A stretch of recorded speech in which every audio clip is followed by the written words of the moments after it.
Hola chicos, ya sabemos porque hemos hablado en la primera clase que la Biblia es la palabra de Dios, que la Biblia son las sagradas escrituras, que a través de la Biblia Dios nos habla. Es importante entonces que la conozcamos. Ya habíamos dicho en clase que la palabra Biblia viene de una palabra antigua del griego, biblos, cuya traducción es los libros. Por lo tanto, la Biblia es una especie de biblioteca. De ahí viene también la palabra biblioteca. Es un conjunto o una colección de libros que viene también de esta palabra griega biblos. Es esta colección de libros sagrados que para nosotros los cristianos decimos que todos ellos han sido escritos, si bien por autores humanos, bajo la inspiración de Dios, bajo la inspiración del Espíritu Santo, para que estos autores humanos, que se llaman agiógrafos con H, agiógrafo significa escritor sagrado, estos escritores sagrados son los que han puesto por escrito aquellas cosas que Dios les ha inspirado. Ya más adelante vamos a hablar qué significa, en otras clases, ¿no? Más adelante, qué significa inspiración o a qué nos referimos con inspiración. Su autor es Dios, pero podríamos decir también ante la pregunta ¿quién es el autor de la Biblia? Bueno, tiene autores humanos que inspirados por Dios han escrito y por lo tanto podríamos decir tanto Dios como el hombre son autores de la Biblia. ¿Qué contiene la Biblia? Bueno, todas las enseñanzas que Dios nos ha querido dejar, pero también hay historia sagrada del pueblo de Israel. ¿Qué podemos encontrar literariamente hablando dentro de la Biblia? Dentro de la Biblia, al ser libros que han sido escritos por tantas personas distintas y que tienen muchas cosas y abarcan gran cantidad de siglos de historias o de enseñanzas, evidentemente, como también habrán estudiado en lengua, existen dentro de los libros lo que se llaman los géneros literarios o estilos literarios. Podemos encontrar códigos de leyes que son como colecciones legales, por ejemplo lo vamos a ver en el libro del Éxodo, en el libro del Deuteronomio, ¿no? También vamos a encontrar muchos libros de historia, como el libro del Éxodo tiene muchas cosas que son historia para el pueblo de Israel, o los libros de los Macabeos o los libros de los reyes, ¿no? También hay poesías, hay colecciones de proverbios, como el libro que específicamente se llama Los Proverbios, pero también los proverbios son como pequeñas enseñanzas que las vamos a encontrar también en otros libros. Hay mitos, ya seguramente habrán estudiado o van a estudiar en lengua qué características tienen los mitos, que no es que sean cuentos o mentiras, sino que son historias o maneras de contar algo que no se está muy seguro cómo es, pero que se sabe que contienen enseñanzas que son verdaderas. También hay novelas, como por ejemplo el libro de Esther, hay cuentos, hay parábolas, como por ejemplo el libro de Jonás o las parábolas que cuenta Jesús en los evangelios. Hay cartas, por ejemplo las cartas de Jeremías, las cartas que aparecen en Baruch y muchas cartas que tenemos en el Nuevo Testamento que pertenecen a los apóstoles. También hay lo que se ha escrito a la manera de lo que hoy día parece ser una obra teatral. Por ejemplo, el libro de Job, donde van apareciendo personajes, donde interviene Dios, donde aparece, qué sé yo, el diablo que le dice a Dios algo sobre Job. Y también hay profecías, como todos los libros de los profetas, hay relatos de vocación, o sea, los relatos de vocación son como la manera de contar cómo un personaje es llamado por Dios para realizar tal o cual misión y tienen un formato específico que se llaman relatos de vocación. Después está el género apocalíptico. El género apocalíptico es una manera de contar profecías, también hay discursos, en fin. Como ven, la Biblia es un libro que contiene tantos libros y ha abarcado tantos años y tantas historias que tiene, por lo tanto, muchísimos géneros y estilos literarios. ¿Y por qué es importante? Porque tenemos que ponernos en el lugar de aquellas personas cuando contaron y dijeron y las maneras de hablar de esas cosas, cómo hablaban la gente de su época, qué tipo de frases usaban, para poder nosotros comprender qué es lo que Dios ha querido dejar con aquel estilo, pero para que llegue hasta nosotros. Avanzamos a la siguiente diapositiva. Acá vemos en un esquema general cómo son nuestras Biblias católicas. Como lo vemos en la columna del medio, la Biblia católica se divide en dos: Antiguo Testamento, Nuevo Testamento. En el Antiguo Testamento dice formado por, ya vamos a ver enseguida los grupos del libro, ahí nombra 5 grupos. Son las escrituras que hemos recibido del pueblo hebreo o del pueblo judío. Y el Nuevo Testamento son todas las escrituras que han generado los cristianos del primer siglo, inmediatamente después de la resurrección de Jesús, y que surgieron de la comunidad de los apóstoles. Todo el Antiguo Testamento apunta hacia la aparición de este Salvador, el Hijo de Dios que se hace hombre para salvarnos. Entonces todo el Antiguo Testamento mira hacia Jesús, todo el Nuevo Testamento habla y enseña sobre Jesús. Por lo tanto, el centro de la Biblia es Jesús. Vamos a repasar rápidamente, que algo me parece que alcanzamos a hablar en clase, de la manera en que se divide la Biblia. Si ustedes miran su Biblia, la que tengan ahí en la mano, van a ver que está dividida en libros y que cada libro está dividido en capítulos y que cada capítulo está a la vez dividido en otros numeritos más chiquititos que se denominan versículos, que son bloques mucho más cortitos que los capítulos, ¿no? Entonces, cuando vos mirás en una página de la Biblia, seguramente vas a ver unos números más grandes, que es el número de capítulo. Arriba, en las esquinas generalmente de tus 2 hojas de la Biblia, si la tenés abierta, vas a ver el nombre del libro en que lo tenés abierto y más o menos los números del capítulo que está abierto en esas páginas de tu Biblia, ¿no? Entonces tenemos nombre del libro, luego tenemos número de capítulo, y luego tenemos los números de versículos. Ahí, por ejemplo, vemos en pantalla el ejemplo de LB 4,1-2. ¿Qué significa esto? LB es la abreviatura del libro del Levítico. Quiere decir que estamos parados en el Antiguo Testamento. Antiguo Testamento, libro del Levítico. El primer número es el capítulo 4. Se pone una coma, a continuación de la coma vienen los versículos. Dice 1-2, por lo tanto estamos hablando de versículo 1 hasta versículo 2. Siempre los números de los versículos están incluidos. Si dijera 1-3, quiere decir que tenemos que leer los versículos 1, 2 y 3 del capítulo 4 del libro del Levítico, si esa es la cita que nos han dado. Continuamos a la siguiente diapositiva y vemos que ahí hay varios ejemplos. Marcos 8, capítulo 8, versículos 1 al 4, ¿sí? O como dice abajo al revés, vamos a leer los versículos 1, 2, 3 y 4 del capítulo 8 del Evangelio de Marcos. Quiere decir que estamos en el Nuevo Testamento, ¿sí? Si en lugar de decir 1-4 dijera 1.4, el punto indica y. Entonces solo ahí en ese caso leeríamos solo los versículos 1 y 4 del capítulo 8, salteándonos el 2 y el 3. Ahora bien, la cita puede ser un poco más compleja. Por ejemplo, el ejemplo 5 dice MC8, 1.4, punto y coma 10, 4-6. ¿Qué significa esto? No es una fórmula química, sino dice que estamos en el Evangelio de Marcos, capítulo 8, siempre que hay una coma, lo que está antes de la coma es capítulo, lo que está después son los versículos. Entonces dice, vamos a leer capítulo 8, versículos 1 y 4, porque hay un punto. Cuando dice punto y coma, significa que lo que sigue se refiere al mismo libro, pero es otro capítulo, porque hay un 10 con una coma. Entonces dice capítulo 10, coma, versículos 4 hasta el 6. Fíjense abajo lo que dice.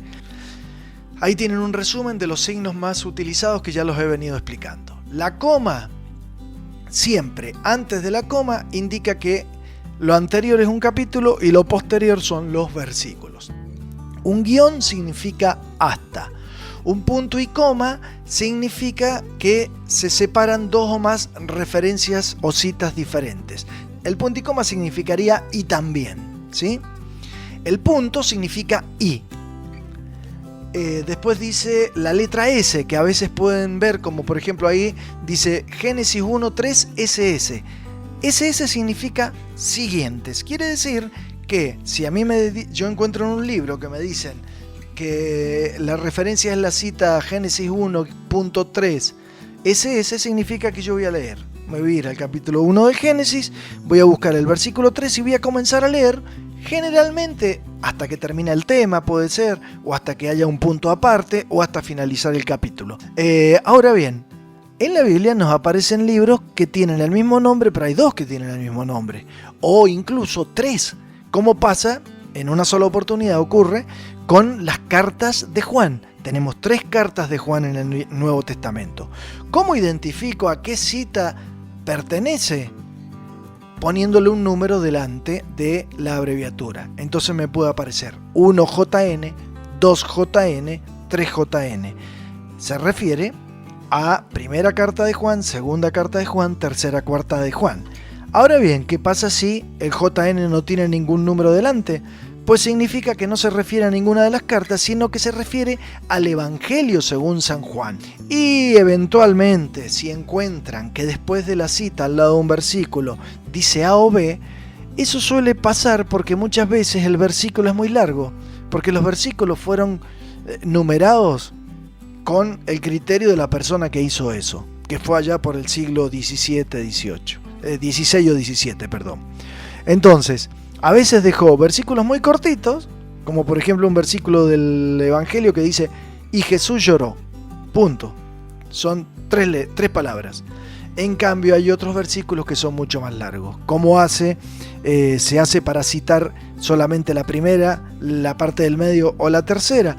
Pues agregando A, B o C a la cita. Entonces uno cuando va a buscar la cita y ve que es muy largo, si me pusieron B, seguramente se refiere a alguna oración que esté en el medio. Muy bien, vamos entonces ahora a la explicación de cómo está formada o dividida la Biblia. Y vamos a empezar por el Antiguo Testamento, lo que sería la Biblia judía o Biblia hebrea, que es lo que nosotros llamamos, parte de lo que nosotros llamamos Antiguo Testamento. Los judíos lo dividían en 3 bloques: la ley, los profetas y los escritos. En hebreo se dicen Torah, Nevi'im, Ketuvim, como ven en las 3 columnas arriba donde dice el libro, profeta, escrito. ¿Qué cabía en la ley? Los 5 primeros libros eran la ley: Génesis, Éxodo, Levítico, Números y Deuteronomio. A continuación venía un gran bloque de libros que le llamaban los profetas, y que eran los libros que también ellos leían en sus sinagogas. Pero dentro de los profetas hay una mezcolanza bastante grande, porque hay libros históricos y hay libros proféticos que enseguida vamos a ver cuál es cuál. Y después los otros le llamaban escritos u otros escritos, que eran el resto de los libros. Alguno dirá, pero profe, ¿que los anteriores no estaban escritos? Sí, lo que pasa es que la ley y los profetas eran los libros que normalmente leían en sus reuniones. Y los que llamaban escritos no los leían mucho menos, y generalmente los leían directamente en sus casas los que tenían la posibilidad de tener algún libro escrito, copia de la Biblia, o copia de esos libros, o la suerte de leer, porque en esa época eran muy pocos los que leían, muy pocos los que escribían.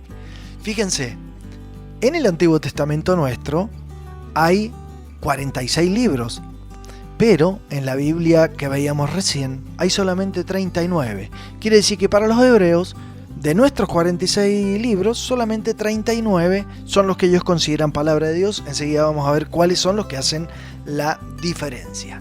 Y en nuestro Nuevo Testamento, los 27 libros que hacen una suma de 73 libros. Como ustedes los ven acá en colores, se pueden agrupar. Para nosotros en la Biblia católica, los 5 primeros libros que para ellos eran la ley, para nosotros es el Pentateuco, ¿sí? Luego vendrán los libros históricos, los libros sapienciales, los libros proféticos que dividimos en mayores y menores, y después va a venir el Nuevo Testamento, donde están los evangelios, el libro de los Hechos de los Apóstoles, que es histórico, todas las cartas de San Pablo y el resto de los apóstoles, y finalmente un libro profético que es el libro del Apocalipsis. Eso suma nuestra Biblia católica 73 libros. Pero vamos a ver el temita de primero de los profetas. Yo les dije recién que la Biblia hebrea tenía un gran bloque de libros donde se mezclaban libros históricos y libros proféticos. Bien, para nosotros en las Biblias católicas, Josué, Jueces, los 2 libros de Samuel y los 2 libros de Reyes son considerados dentro de los libros históricos. Y hay más, Crónicas y Macabeos también son libros históricos, pero me refiero a estos libros. Y los libros literalmente proféticos, porque incluso sus nombres son nombres de profetas, nosotros los dividimos en 2 grupos. Los profetas mayores, que son Isaías, Jeremías, Ezequiel, más Daniel, y los profetas menores, que son los 12 profetas que marcaban en la Biblia hebrea. Entonces ahí tienen a la izquierda con las flechitas lo que nosotros llamamos los 2, 4, 6 primeros libros después del Pentateuco son los libros históricos, y después los profetas mayores divididos, los profetas mayores y los profetas menores, que me forman el grupo de los libros proféticos, ¿sí? Y ahora, siguiente diapositiva, vamos a ver cuál es la diferencia entonces en el Antiguo Testamento, que es en el único lugar donde tenemos esa diferencia, de los 39 libros de la Biblia hebrea a los 46 nuestros. Muy bien, porque en nuestras Biblias aparecen 7 libros que los judíos no los tomaron. ¿Por qué no los tomaron? Porque los 39 libros de la Biblia hebrea fueron escritos originalmente en hebreo y arameo. En cambio, los 7 libros, estos que están aparte, son esos otros escritos que en el video decía que eran de judíos que vivían fuera de la Palestina. Estaban escritos en griego. ¿Cuáles son estos libros que sí usaban en la época de Jesús y que de hecho aparecen citados muchos de ellos en el Nuevo Testamento? Estos que están en pantalla: Tobías, Judith, primer libro de Macabeos y segundo libro de Macabeos, el libro de la sabiduría, el libro del eclesiástico o Sirácida y el libro de Baruch. Ahí vemos gráficamente y rápidamente cómo está entonces nuestra Biblia católica en el Antiguo Testamento: el Pentateuco, la ley de los judíos, los libros históricos, los libros sapienciales poéticos y los libros proféticos. Y en el Nuevo Testamento, los evangelios, 4 libros: Evangelio de Mateo, Marcos, Lucas y Juan. Mateo, Marcos y Lucas se llaman sinópticos, no porque sean más cortitos, porque así le decimos a esta palabra hoy en día, sino porque se pueden poner en paralelo y hay algunas cosas que se cuentan en los 3 libros, otras se cuentan solo en Marcos y Mateo, otros se cuentan en Mateo y Lucas y otros se cuentan en los 3 a la vez. Por eso se llaman sinópticos. Y Juan sigue un plan distinto en su evangelio de los otros 3. ¿Qué significa evangelio? También viene del griego, evangelion significa buena noticia. A continuación de los 4 evangelios viene el primer libro que habla de las cosas que sucedieron inmediatamente después de la muerte y resurrección de Jesús, que es un libro histórico que se llama Los Hechos de los Apóstoles. Luego viene toda la colección de las cartas apostólicas. 13 cartas, que son las primeras, se llaman Paulinas. ¿Por qué? Porque su autor es el apóstol San Pablo y son cartas dirigidas a comunidades en Roma, en la ciudad de Corinto, en Grecia, en la ciudad de Galacia, en la ciudad de Éfeso y también en la ciudad de Filipo, Colosas y Tesalónica, y también dirigidas a personas en particular como Timoteo, Tito y Filemón.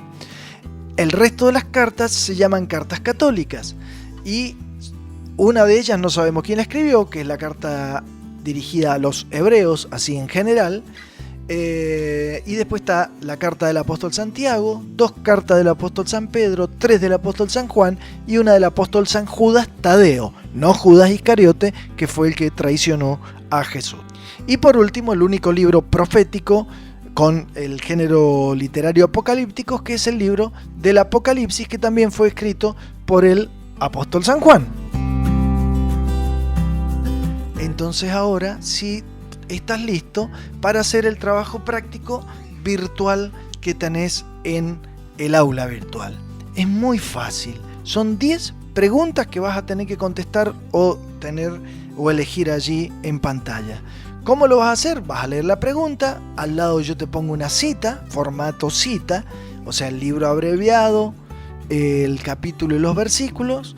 Vas a tener que buscar en tu Biblia y responder la pregunta que te hago respecto de ese versículo. Lo lees y respondes. Te pregunto un nombre, te pregunto algo, un lugar, no sé, ¿sí? Bien, eso es lo que vas a hacer en el trabajo práctico del aula virtual. Un abrazo, chicos, un codito mejor dicho, que el Señor los bendiga y nos veremos en la próxima clase.